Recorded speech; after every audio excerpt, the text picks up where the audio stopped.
محرم الحرام کے حوالے سے جو خاص عبادت ہے وہ کیا ہے؟ روزے کی. اس کی کیا فضیلت ہے آپ کو معلوم ہے؟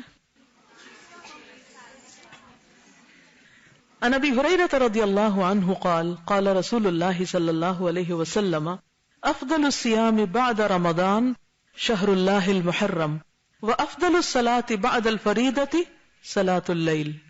حضرت ابو ہریرہ سے روایت ہے کہ رسول اللہ صلی اللہ علیہ وسلم نے فرمایا رمضان کے بعد افضل روزے شہر اللہ المحرم کے ہیں، اور فرض نماز کے بعد افضل نماز رات کی نماز ہے.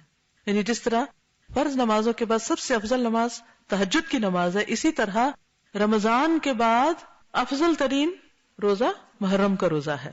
عن ابی ہریرہ قال جاء رجل الى النبي صلی اللہ علیہ وسلم فقال ای صیام افضل بعد شہر رمضان قال شہر اللہ الذی تدعونہ المحرم. ابو ہریرہ سے روایت ہے کہ ایک آدمی نے نبی صلی اللہ علیہ وسلم کی خدمت میں حاضر ہو کر کہا ماہ رمضان کے بعد کون سے روزے افضل ہیں؟ آپ نے فرمایا اللہ کے اس مہینے کے جسے تم لوگ محرم کہتے ہو. حضرت ابن عباس سے عاشورہ کے روزے کے بارے میں پوچھا گیا، یعنی خاص طور پر 10ویں محرم کا روزہ جو ہے.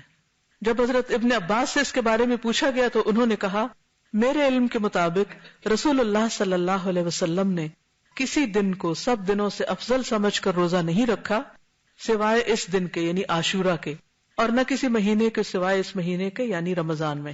یعنی رمضان کے روزے بہرحال سب سے افضل ہیں، اس کے بعد ثواب کے اعتبار سے اس دن کا روزہ.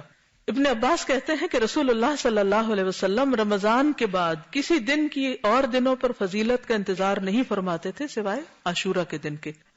اور یہ بھی آپ کو معلوم ہے نا کہ رمضان کے روزے فرض ہونے سے پہلے محرم کے روزے ہوتے تھے. یہ بھی یاد رکھیے کہ یہود بھی محرم میں روزے رکھتے تھے، اور خصوصاً 10 محرم کا روزہ. اور اسی طرح دور جاہلیت میں قریش بھی محرم کو روزہ رکھا کرتے تھے. اور عاشورہ کا روزہ اتنا اہم ہے، یعنی 10ویں محرم کا، اور اس کا تعلق بھی واقع کربلا سے نہیں ہے، یہ اس سے پہلے کا روزہ ہے کہ بچوں کو بھی روزہ رکھواتے تھے. ربیہ بنت معوذ کہتی ہیں کہ رسول اللہ صلی اللہ علیہ وسلم نے عاشورہ کی صبح کو انصار کے محلوں میں کہلا بھیجا کہ جس نے صبح کھا پی لیا ہو وہ دن کا باقی حصہ روزے کی طرح پورا کرے، اور جس نے کچھ کھایا پیا نہ ہو وہ روزے سے رہے. وہ کہتی ہیں کہ پھر بعد میں بھی اس دن روزہ رکھتے اور اپنے بچوں کو بھی رکھواتے. انہیں ہم اون کے کھلونے دے کر بہلاتے، جیسے گڑیا وغیرہ ہوتے ہیں نا، ہم کپڑے کے بناتے ہیں، تو وہ اون کے کچھ کھلونے وغیرہ بنا کے وہ بچوں کو دیتے کہ اس سے کھیلیں، اور ان کو بہلائے رکھتے. جب کوئی کھانے کے لیے روتا تو وہی دیتے یہاں تک کہ افطار کا وقت آ جاتا.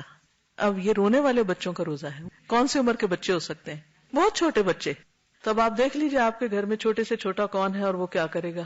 ان کو کس سے بہلانا ہے؟ آپ نے کوئی کھلونے وغیرہ رکھے ہوئے کہ نہیں، یا بنا کے رکھے ہوئے نہیں.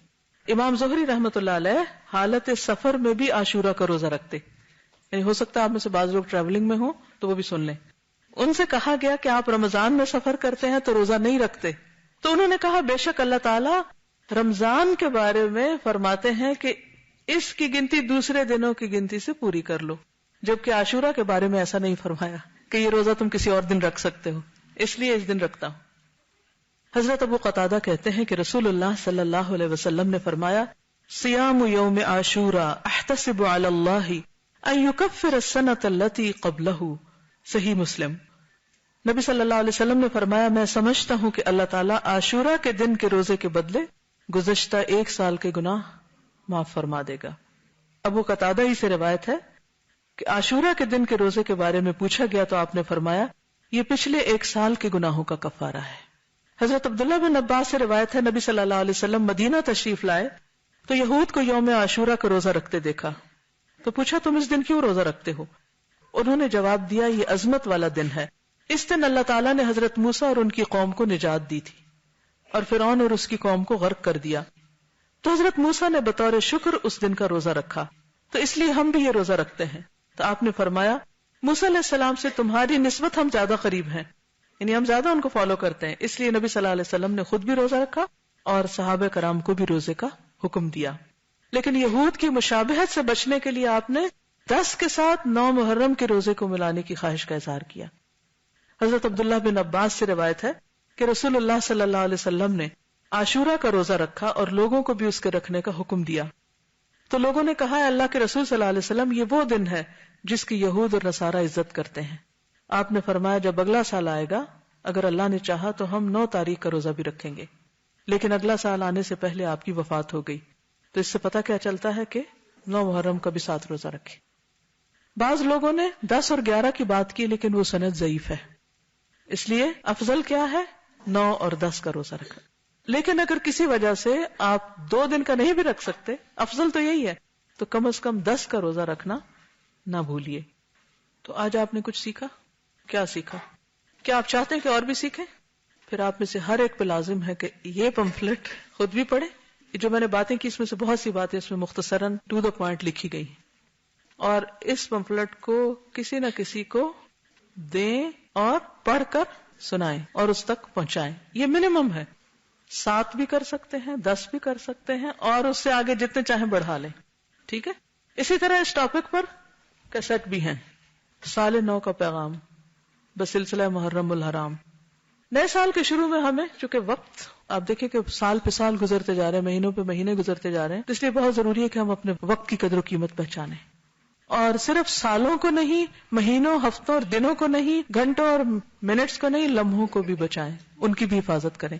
تو اس لیے یہ کیسٹ بھی سنیں، لمحوں کی حفاظت. کیونکہ ہم سب نے کیا کرنی ہے؟ ہجرت. کس سے؟